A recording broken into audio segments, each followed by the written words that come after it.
Welcome to my YouTube channel math बवाल में आपका स्वागत है। भाई रामू सर, आज हम लोग पढ़ेंगे भारतीय राष्ट्रीय आंदोलन।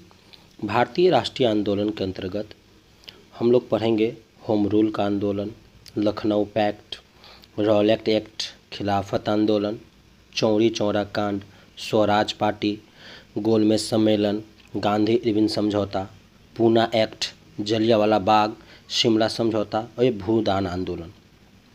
तो सबसे पहले हम लोग होम रूल आंदोलन शुरू करते हैं और यहाँ ये सब मॉडर्न हिस्ट्री है तो इसको इग्नोर करना मूर्खता होगा, इसलिए इसको बढ़िया से हम लोग पढ़ेंगे। तो चलिए होम रूल आंदोलन के बारे में हम लोग पढ़ते हैं। होम रूल आंदोलन जो है 28 अप्रैल 1916 ईस्वी को हुआ था। होम रूल आंदोलन 28 अप्रैल 1916 ईस्वी को हुआ था। होम रूल आंदोलन का प्रारंभ आयरलैंड से हुआ था। पूछेगा क्वेश्चन कि होम रूल आंदोलन का आरंभ कहाँ से हुआ था, तो क्या बोलेंगे आयरलैंड से हुआ था। होम रूल आंदोलन भारत में 1916 में हुआ था। ठीक है, आयरलैंड में होम रूल आंदोलन की शुरुआत जो था वो रेमंड ने किया था। कौन किया था? जो भारत में होम रूल आंदोलन की जो शुरुआत हुई थी तो वो रेमंड नाम के व्यक्ति ने किया था। कौन किया था? रेमंड ने किया था। एक बात याद रखिएगा, इसमें नोट करके आप लोग नोट कर लीजिएगा कि होम रूल का मतलब होता है नागरिकों का शासन, यानी कि उपनिवेश का विरोध कह सकते हैं हम लोग, उपनिवेश का विरोध। ठीक है, भारत में होम रूल आंदोलन की शुरुआत एनी बेसेंट किया था। कौन किया था? एनी बेसेंट किया था। ठीक है, एक महिला ने भी जो की थी उसका नाम एनी बेसेंट जो थी, वो महिला जो थी वो आयरलैंड में रहती थी, माने वहाँ की रहने वाली थी, है ना। लेकिन वो मद्रास से आंदोलन करना क्या किया था? शुरू की थी। आप देख सकते हैं कि एनी बेसेंट के बारे में जो मद्रास से शुरू की थी आंदोलन के, रहने वाली कहाँ की थी? तो आयरलैंड से। तो आपसे पूछे क्वेश्चन कि एनी बेसेंट कहाँ की रहने वाली महिला थी, तो क्या बताएंगे? आयरलैंड, है ना। आंदोलन कहाँ से एनी बेसेंट शुरू किया था? तो मद्रास। ठीक है, यहाँ तक कोई दिक्कत नहीं। इसके बाद जबकि इसी में पूछ दे कि बाल गंगाधर तिलक जो कहाँ के थे, माने बेलगांव पड़ता कहाँ है? पुणे। ठीक है, पूना से उन्होंने शुरू किया था। ठीक है, कौन? होम रूल आंदोलन की शुरुआत जो है बाल गंगाधर जो किए थे, कहाँ से किए थे? बेलगांव से। बेलगांव पड़ता कहाँ है बाबू? तो पूना में। ठीक है, ये दोनों एक साथ कभी भी, एनी बेसेंट और बाल गंगाधर, ये दोनों कभी एक साथ काम नहीं किए, लेकिन दोनों अलग अलग नागरिक के शासन के लिए क्या किए थे? आवाज़ उठाए थे। ठीक है, तो होम रूल आंदोलन के बारे में आपको हम जो बताए हैं सारी बात को आप लोग नोट कर लीजिएगा। ठीक है, आगे हम लोग देखते हैं रॉलेट एक्ट। रॉलेट एक्ट के बारे में समझिए, जो हम बोल रहे हैं उस चीज़ को नोट करते चलिएगा, चूँकि हम जो बोलेंगे इससे कई गुना ज़्यादा होगा। इसमें हम केवल टू दी पॉइंट दिए हैं, बाकी स्टोरी सब हम खुद जो बोलेंगे वो आप नोट करते चलिएगा। तो समझते चलिए। रॉलेट एक्ट 19 मार्च 1919 ईस्वी को हुआ था। यह काला कानून था। रॉलेट एक्ट को काला कानून के नाम से भी जाना जाता है, जिसके अंतर्गत किसी भी व्यक्ति को संदेह के आधार पर गिरफ्तार किया जा सकता था। रॉलेट एक्ट यानी काला कानून में था कि किसी भी व्यक्ति को संदेह के आधार पर क्या किया जा रहा था? गिरफ्तार किया जा रहा था। ठीक है, भारतीय क्रांतिकारी के गतिविधियों को दबाने वाला कानून भी इसे कहा गया। इसे भारतीय क्रांतिकारी के गतिविधियों को दबाने वाला कानून भी कहा गया। ठीक है, इसमें सबसे बड़ी रॉलेट एक्ट में खासियत बात क्या थी इसमें कि नो अपील, नो वकील, नो दलील, यानी सीधा संदेह के आधार पर उसको गिरफ्तार। जब यह 9 अप्रैल 1919 में जब पंजाब के 2 स्थानीय यहाँ पे नेता थे, उन क्या हम बोले कि इसमें अप्रैल में 19 मार्च 1919 में पंजाब के 2 स्थानीय नेता थे, जो एक थे सैबुद्दीन किचलू और दूसरा थे डॉक्टर सत्यपाल। इन दोनों को संदेह के आधार पर क्या कर लिया गया? गिरफ्तार कर लिया गया। ठीक है, तब जाके अप्रैल 1919 को एक शांति सभा का आयोजन किया गया। यह आयोजन जो किया गया जलियांवाला बाग में, तो वहाँ पर जलियांवाला बाग हत्याकांड हो गया। तो काला कानून के बारे में तो आप समझे हैं कि इसमें तो एक नियम था कि नो अपील, नो वकील और नो दलील की वजह से तो यहाँ पे अक्टूबर 1919 में एक हंटर कमेटी बनाई गई थी और इस हंटर कमेटी बनाने के बाद 13 अप्रैल 1919 को जलियांवाला बाग में एक शांति सभा का आयोजन किया। यहाँ से क्वेश्चन भी आई है, तो इस बात को नोट कर लीजिएगा कि 13 अप्रैल 1919 को जलियांवाला बाग में एक शांति सभा का क्या हो रहा था बाबू, आयोजन किया जा रहा था। इसमें बच्चे, बुजुर्ग, महिलाएं जितने भी थे वो सब क्या थे, शामिल थे। वह जो जहाँ यह मतलब शांति का आयोजन हो रहा था, जहाँ इस चीज़ उसमें क्या था, 3 गो कुआं था और 3 गो पेड़ था और एक गेट था, है ना।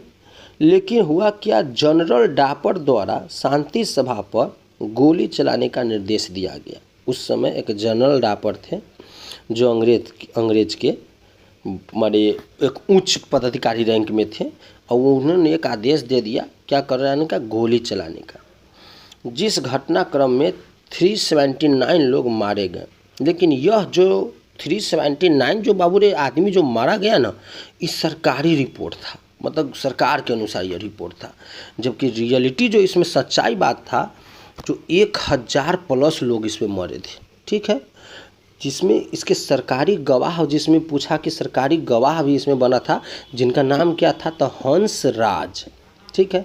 और अक्टूबर 1919 में जब जलियांवाला बाग हत्याकांड के जांच के लिए हंटर कमेटी बनाई गई, जब यह कांड हुआ तो इसके लिए कमेटी का निर्माण किया गया। इस कमेटी का नाम क्या था, तो हंटर कमेटी, ठीक है।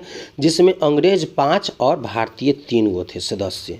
पूछेगा कि हंटर कमेटी में कितने सदस्य थे, तो अंग्रेज के 5 गो और भारतीय के 3 गो थे, ठीक है।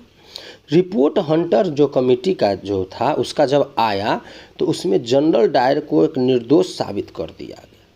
रिपोर्ट जब आया तो उसमें उसको निर्दोष साबित कर दिया गया, जबकि गोली वही मरवाया था और उसी के आदेश पे गोली चलाया गया था।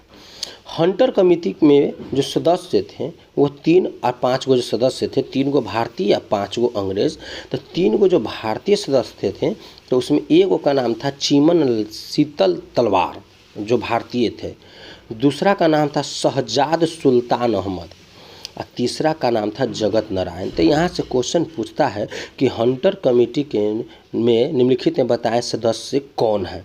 तो ये तीनों याद रखना है, कौन कौन, चीमन लाल शीतल तलवार, 2 में शहजाद सुल्तान अहमद और 3 में जगत नारायण। ये तीनों याद रखेंगे, ठीक है।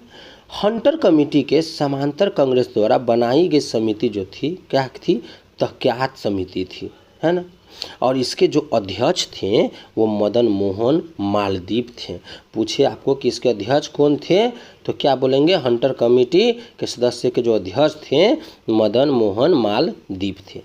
और इसके सदस्य में गांधी जी और नेहरू जी भी थे, ठीक है। जबकि क्रांतिकारी ने 1924 में क्या किया कि हिंदुस्तान रिपब्लिक एसोसिएशन की स्थापना की। तो यह क्वेश्चन पूछ चुका है कि हिंदुस्तान रिपब्लिक एसोसिएशन का स्थापना कब किया गया था, तो याद रखिएगा 1924 में किया गया था। और इसके संस्थापक कौन थे, तो सचिंद्र सन्याल थे। कौन, सचिंद्र सन्याल थे इसके संस्थापक। पूछे कि इसके सदस्य कौन कौन थे, तो याद रखिएगा चंद्रशेखर आज़ाद और भगत सिंह इसके सदस्य थे। और एक बात और याद रखिएगा नोट में कि 1928 में हिंदुस्तान सोशलिस्ट पब्लिक एसोसिएशन के संस्थापक कौन थे, तो भगत सिंह। देखिए यहाँ पे हम 2 क्वेश्चन बताए हैं, एगो हिंदुस्तान रिपब्लिक है ना, अगर इसके बारे में पूछे हिंदुस्तान रिपब्लिक एसोसिएशन तो अब आंसर क्या मारिएगा, सचिंद्र सन्याल। आप पूछे हिंदुस्तान सोशलिस्ट पब्लिक, है ना, खाली सोशलिस्ट जुड़ गया तो उसका आंसर क्या हो जाएगा, भगत सिंह। ये दोनों में याद रखिएगा क्योंकि ऑप्शन में बहुत दिक्कत करता है, ठीक है। ये दोनों पॉइंट को आप लोग याद रखिएगा, ठीक। इसके बाद 9 अगस्त 1925 को एक घटना हुई थी जिसका नाम था काकोरी कांड, ठीक है। काकोरी कांड 9 अगस्त 1925 को एक घटना घटी थी जिसका नाम क्या था, काकोरी कांड, है ना। यह एक ट्रेन सहारनपुर से लखनऊ की तरफ जा रहा था, इसी बीच में एक काकोरी स्टेशन पड़ता है, है ना, जिसमें क्या किया गया, सभी यात्रियों को लूट लिया गया। कितने तारीख को, तो 9 अगस्त 1925। ट्रेन कहाँ जा रही थी, तो सहारनपुर से लखनऊ के लिए जा रही थी। उसी बीच में काकोरी स्टेशन पड़ती है और उसमें क्या किया, उस सबको लूट लिया गया, तो उसी को काकोरी कांड के नाम से हम लोग जानते हैं। लेकिन इसमें जो है 4 लोग जो है उस समय गिरफ्तार भी किया गया था। उस्फाक उल्लाह एक नाम था, दूसरा का राम प्रसाद नाम था और तीसरा का रोशन लाल था, चौथा का राजेंद्र लहिरी, है ना, राजेंद्र और लहिरी भी था, है ना, उसी को कहा जाता था। लेकिन इन चारों को इस घटना के लिए क्या कर दिया गया, जबकि फांसी भी दे दिया गया, है ना। ठीक है, तो इतना में एगो सबसे मेन पॉइंट क्या समझे हैं कि हिंदुस्तान सोशलिस्ट रिपब्लिक एसोसिएशन की स्थापना कौन किया था, तो भगत सिंह ने किया था। कब किया था, तो 1928 ईस्वी में किया था। ठीक है, यहाँ तक कोई दिक्कत नहीं, है ना। ये सब हम बता दिए, जलियांवाला बाग हत्याकांड भी बता दिए, है ना। अब इसमें एक चीज़ और भी हम लोग सीखेंगे, है ना, कि देखिएगा कि साइमन कमीशन के बारे में थोड़ा जानेंगे। साइमन कमीशन 1928 ईस्वी में साइमन कमीशन हुआ था। कहाँ हुआ था, तो लाहौर में हुआ था। साइमन कमीशन का हर जगह विरोध हो रहा था, लेकिन बात करते हैं जब लाहौर की, तो लाहौर में साइमन कमीशन का जो विद्रोह करने वाले व्यक्ति का नाम था वो क्या था, तो लाला लाजपत राय, और नारा दिए थे साइमन कमीशन का क्या, गो बैक। उनका नारा क्या था, गो बैक। उस समय लॉर्ड सैंडर्स ने लाला लाजपत राय को लाठियों से पिटवाया और लाठी की चोट के कारण क्या हो गई, उनकी मृत्यु हो गई। जब अक्टूबर 1928 में लॉर्ड सैंडर्स की हत्या कर दी गई, तो इनका दोषी जो था चंद्रशेखर आज़ाद को, भगत सिंह को और राजगुरु, लेकिन अंग्रेज इन लोगों को पकड़ नहीं पाया। दोषी तो साबित किया था लेकिन पकड़ नहीं पाया। उसके बाद केंद्रीय विधानसभा का जब बम कांड हुआ था, है ना, इसमें आप देख सकते हैं, आपको हम बता रहे हैं कि जैसे कि खिलाफत आंदोलन में आप लोग देख सकते हैं, इसका मेन पॉइंट है, यहाँ से आता है, वो तो एक लाइन हम बता दिए हैं, जो भी मतलब कहानी के तौर पर उसको याद रखिएगा। अब हम लोग इसमें देखेंगे खिलाफत आंदोलन, इसको आप इग्नोर नहीं कर सकते हैं, एग्ज़ाम के दृष्टिकोण से यहाँ से क्वेश्चन बनने की संभावना रहती है। तो समझिए खिलाफत आंदोलन जो है वह है 1919 में मार्च में हुआ था। ठीक है, तो ये हुआ क्यों था, तो बाबू रे तुर्की में खलीफा का एक पद था। ठीक है, लेकिन वह पद कैसा था, तो एक धार्मिक पद था। लेकिन उस समय क्या हुआ कि खलीफा के पद को समाप्त कर दिया गया और इसी के खिलाफ में ब्रिटेन में क्या हो गया, आंदोलन शुरू हो गया। जब भारत में खिलाफत आंदोलन की जब शुरुआत हुई थी, तो उस समय जो नेता थे, 2 गो नेता थे, है ना, कौन कौन, एक शौकत अली और एक मोहम्मद अली, है ना। लेकिन आगे चलकर खिलाफत आंदोलन के जो नेता बने वो कौन बन गए थे, गांधी जी। जब भारत में जब खिलाफत आंदोलन की शुरुआत हुई थी, तो उस समय तो 2 ही नेता थे, एक शौकत अली, एक दूसरा मोहम्मद अली। लेकिन बाद में क्या हुआ कि इसके जो नेता हैं वो गांधी जी बन गए। लेकिन गांधी जी को लगा कि धार्मिक आंदोलन से अंग्रेज को हिलाया नहीं जा सकता है, हाँ, इसको जड़ से हिलाने के लिए हमको कुछ अलग काम करना होगा। तब इसी बड़े आंदोलन की उनको लगा कि हमको बड़े आंदोलन की क्या है, ज़रूरत है। और गांधी जी इस आंदोलन को रोक कर एक नया आंदोलन शुरू कर दिए, जिनका नाम था असहयोग आंदोलन। और असहयोग आंदोलन जो है कब हुआ था, वह 1920 में हुआ था, 1 अगस्त 1920 में हुआ था, है ना। इसी आंदोलन में खिलाफत आंदोलन को भी क्या कर दिया गया, मिला दिया गया। जब क्योंकि खिलाफत आंदोलन तो रोक दिया था, और खिलाफत आंदोलन रोकने के बाद उन्होंने असहयोग आंदोलन शुरू किया, तो सोचा कि इस आंदोलन को भी इसी आंदोलन में मर्ज क्यों न कर दें, तो दोनों को क्या कर दिया, वो मिला दिया।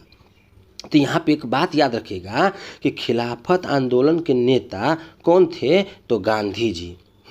खिलाफत आंदोलन की शुरुआत कौन किया था, तब हम लोग बोलेंगे शौकत अली और कौन, मोहम्मद अली, है ना। इसमें क्वेश्चन में आप लोगों को यही बात याद रखना है कि सीधे पूछे कि असहयोग आंदोलन के नेता कौन थे, तो गांधी जी। आप पूछ दे कि असहयोग आंदोलन की शुरुआत करने वाले नेता कौन थे, तो अब हम लोग बोलेंगे क्या, शौकत अली और मोहम्मद अली। ठीक है। इतना ही नहीं, जब 1 अगस्त 1920 को महात्मा गांधी जी के नेतृत्व में असहयोग आंदोलन शुरू किया गया था, तो 1920 में कांग्रेस के जो सहमति के लिए जो गांधी जी के दो कांग्रेस का सम्मेलन भी किया गया था। तो पहला जो सम्मेलन किया गया, कहाँ किया गया था, कलकत्ता में किया गया, और दूसरा कहाँ किया गया, नागपुर में किया गया।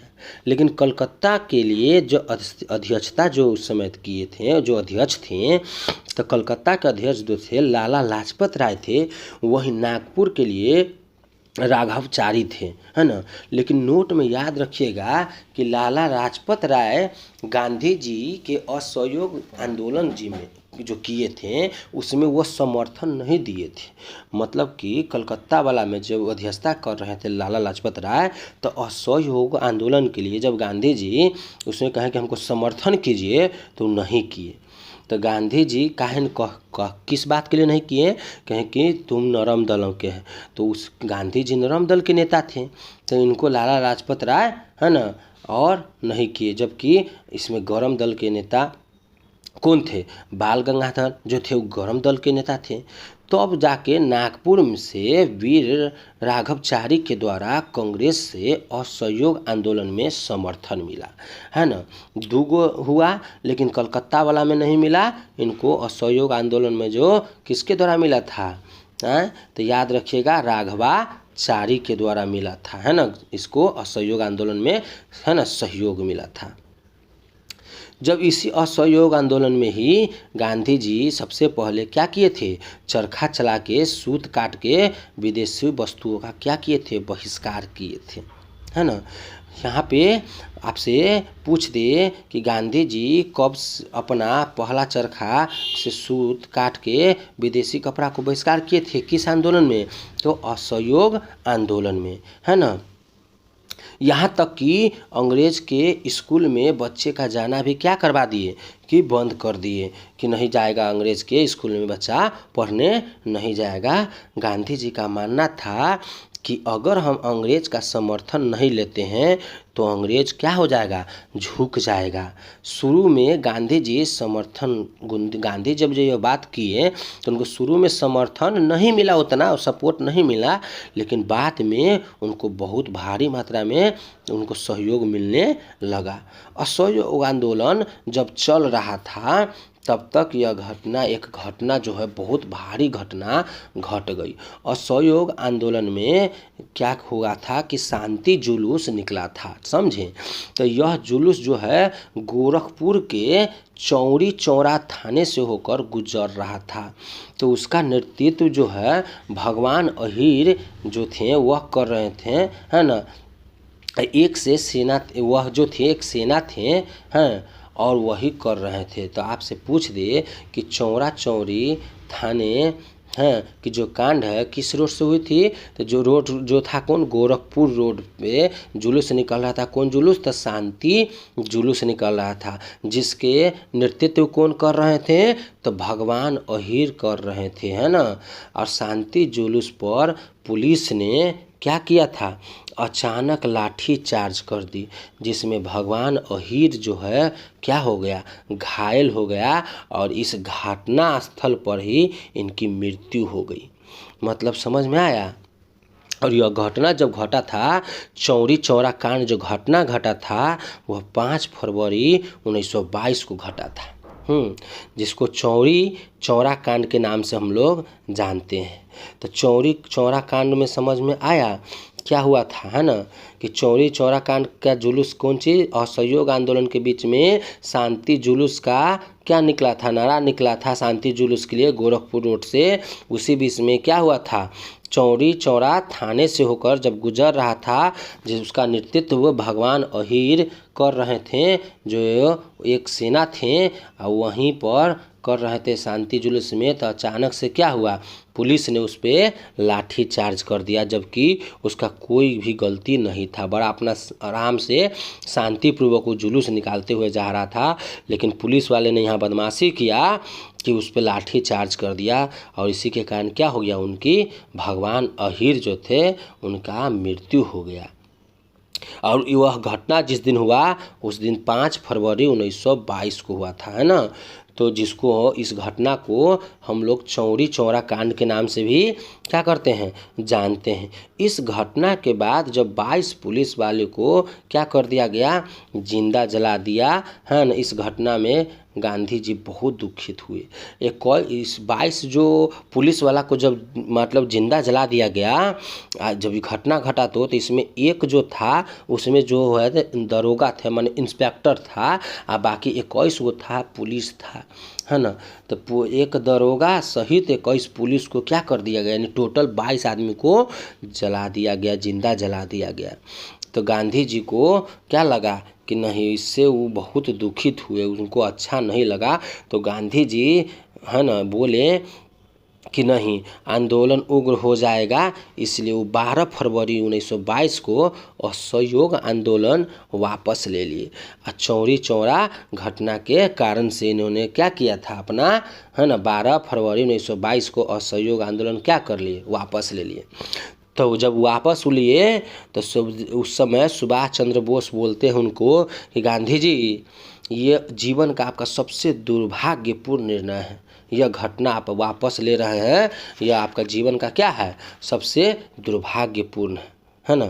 तो कहा, तो गांधी जी बोले चलिए कोई बात नहीं है, अपना सुन के रह गए। उसके बाद अब हम लोग चलते हैं सविनय अवज्ञा आंदोलन, और यह भी आप जान रहे हैं कि एग्जाम के दृष्टिकोण से कितना महत्वपूर्ण है।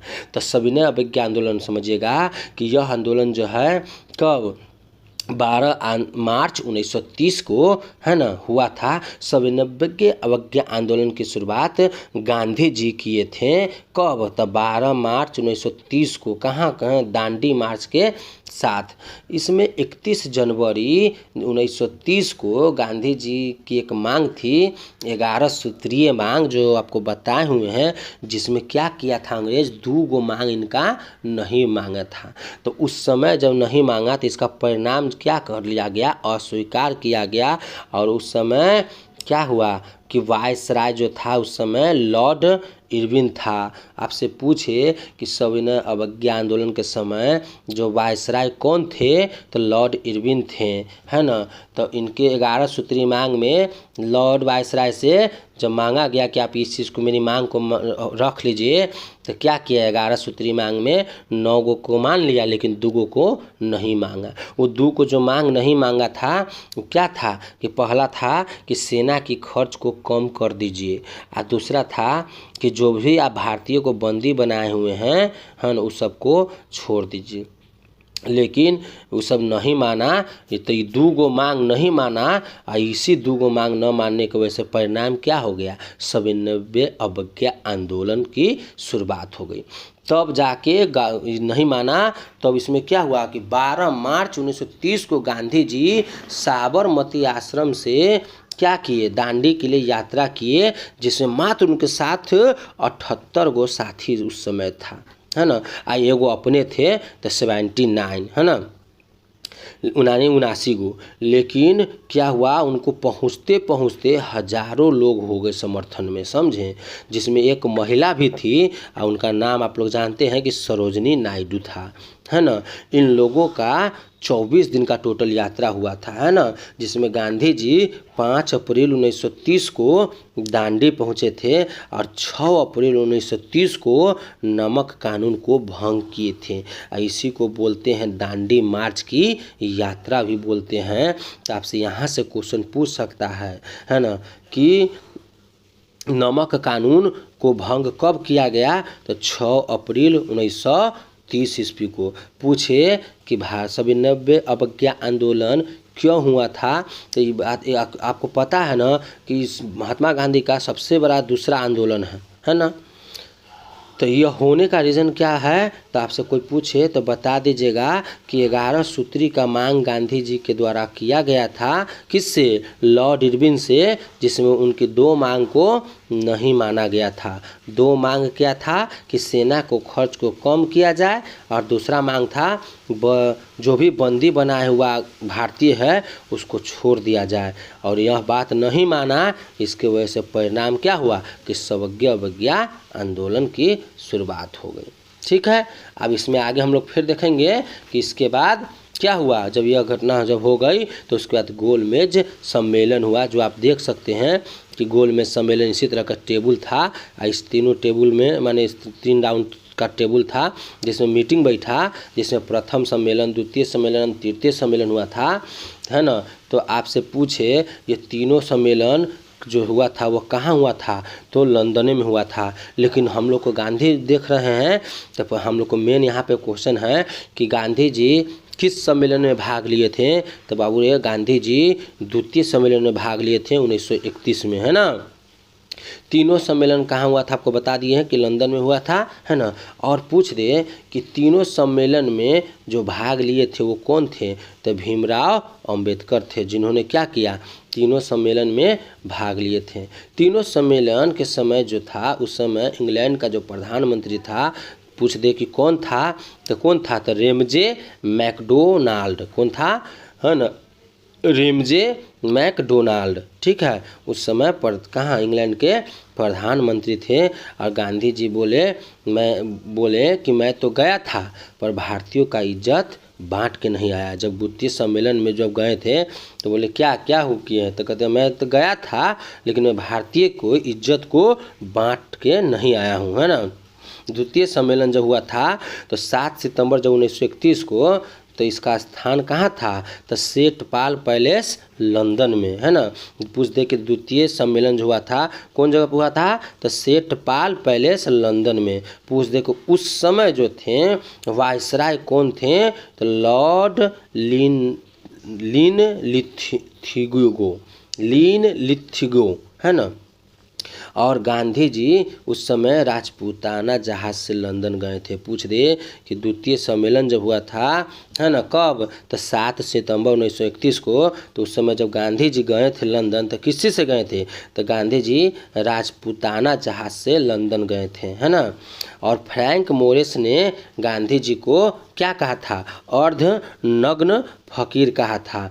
तो वही उस समय उन्होंने, गांधी जी ने उसी समय जवाब दिया कि आप ज़रा सोचिए कि वहाँ के नेता का ये हाल है तो आम जनता का क्या होगा, है ना। मैं फ्रैंक मोरिस को गांधी जी बोले, जब अर्धनग्न बोले कि आप अर्धनग्न फकीर है, तो वही बोले कि आप ज़रा सोचिए कि वहाँ के नेता का जब यह हाल है कि अर्धनग्न हैं, माने शरीर पे उनका आधा कपड़ा था, हाँ, तो बोले कि जब मेरा ये स्थिति है तो सोचिए कि वहाँ के जनता का क्या स्थिति होगा, वहाँ का जनता का क्या होगा, है ना।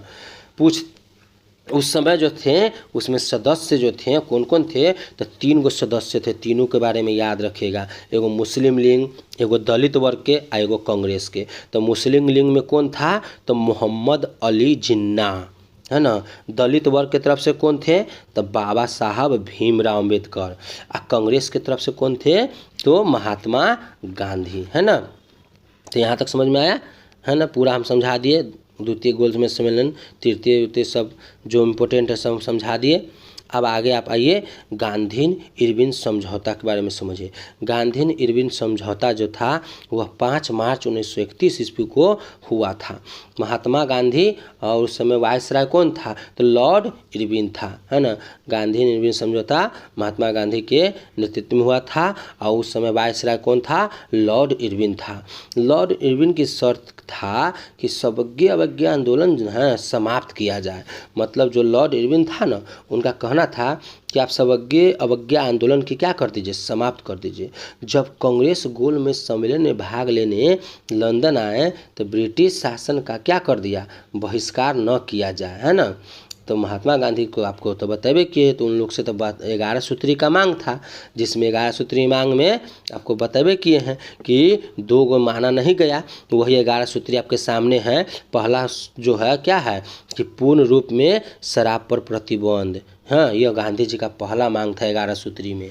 दूसरा क्या था कि विनिमय के दर घटाकर एक क्या शिलिंग 4 पैसा कर दिया जाए। यानी 11 गो जो सूत्री मांग था, इस 100 मांग को मान लिया गया, केवल 5 नंबर मांग और 9 नंबर मांग जो है वो नहीं माना गया। ठीक है, कोई दिक्कत?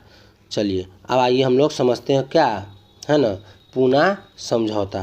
पूना समझौता के बारे में समझिए। जो पूना समझौता है वह 24 सितंबर 1932 को यरवदा जेल कहाँ पड़ता है, तो पूना में पड़ता है ना, जो महात्मा गांधी और भीमराव अम्बेडकर के बीच में हुआ था। पूना समझौता के बीच में हुआ था, तो महात्मा गांधी और भीमराव अम्बेडकर के बीच में हुआ था, जिसका परिणाम क्या निकला था कि केंद्रीय विधानमंडल में दलित वर्ग के लिए जितने भी सुरक्षित सीट है उसको 18% क्या कर दीजिए, बढ़ा दीजिए। जबकि दूसरा निर्णय जो निकला था कि जो प्रांतीय विधानमंडल में जो दलित वर्ग के लिए जो सीट 71 था उसको बढ़ा के कितना कर दिया गया, 148 कर दिया गया। और उसी समय पता है पाकिस्तान की मांग थी। 24 मार्च 1940 को लाहौर अधिवेशन में मुस्लिम लीग ने पाकिस्तान की क्या कर दी थी, मांग की थी। तब जाके क्या बना था, माउंट बेटन योजना भी बना था। माउंट बेटन योजना 3 जून 1947 को है ना, वायसराय माउंट बेटन ने भारत के विभाजन की योजना रखी थी, जिसमें एगो भारत 15 अगस्त 1947 को और दूसरा जो है पाकिस्तान के साथ 14 अगस्त 1947 को। इसमें एक बात याद रखिएगा कि भारत और पाकिस्तान के बीच जो सीमा रेखा को रेड क्लिफ रेखा के माने कहा जाता है। जैसे भारत और पाकिस्तान के बीच में जो सीमा रेखा है कि क्या कहा जाता है, तो रेड क्लिफ कहा जाता है। और यह भी क्वेश्चन क्या है, पूछ चुका है ना। अब इसके बाद लास्ट है हम लोग का क्या, भूदान आंदोलन। भूदान आंदोलन कोई ज़्यादा उतना बड़ा कुछ नहीं था। इसमें सीधे था कि 1951 में विनोबा भावे ने भूटान में क्या किया था, भूदान आंदोलन की शुरू किया था, है ना। भूदान आंदोलन की शुरू कौन किया था, तो विनोबा भावे ने किया था, जिसमें रामचंद्र रेड्डी ने सबसे पहले क्या किया था, भूमि में माने भूदान में सबसे पहला अपना अग्र भूमिका उन्होंने निभाया था। ठीक है, उम्मीद करते हैं कि हर बात को सुनते हुए आप लोग कॉपी पे लिखे होंगे।